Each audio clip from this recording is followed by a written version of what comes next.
Hey lovelies, welcome back to my channel. So on this day I decided to give my honest review on this Laveeda powder palette, and I must tell you it's a must have. It's a high definition powder palette and it blends so well to the skin. It doesn't have any side reactions. It doesn't react harshly on the skin. It's so nice and flawless. It makes the makeup pop out. Even on the days I don't want to use any foundation, I just go ahead with my Emilia Laveeda powder palette and it gives me everything I need. So please, it's a must have. Tested and trusted 100%. Trust the process, and I wish you all a happy new month. To all my amazing subscribers, thank you so much for the love and support. If you're coming across my video for the first time, please do well to like, share, comment and subscribe to this channel for more awesome content.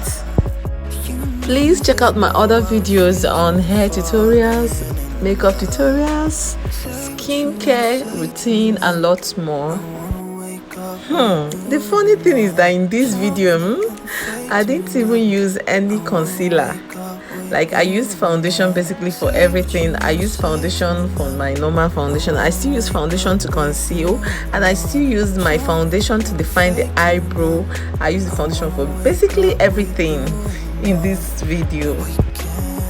So one thing about makeup is that to me there is no particular routine or there is no particular pattern to these things. You just do your thing and play around with the products you have. Just play around with them. But the basic thing about makeup, or how to make it to last longer, is the skin prep you do before applying your makeup. The skin prep will determine if your makeup is going to last for up to 24 hours or less. If you've watched this video up to this point, I really appreciate. Thank you so much for your support.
At this point, I was trying to get my lashes fixed. Oh, content creator in the mud. I thought I was recording my video when I was applying the lipstick and all that. Well, I'm sorry. And here comes the moment of truth. Guys, look what we have. Okay, right now, go get that Laveeda powder palette, add it to your collection and come back to thank me later. Until my next video, stay safe out there, make the right choices, and see you in my next one. Bye.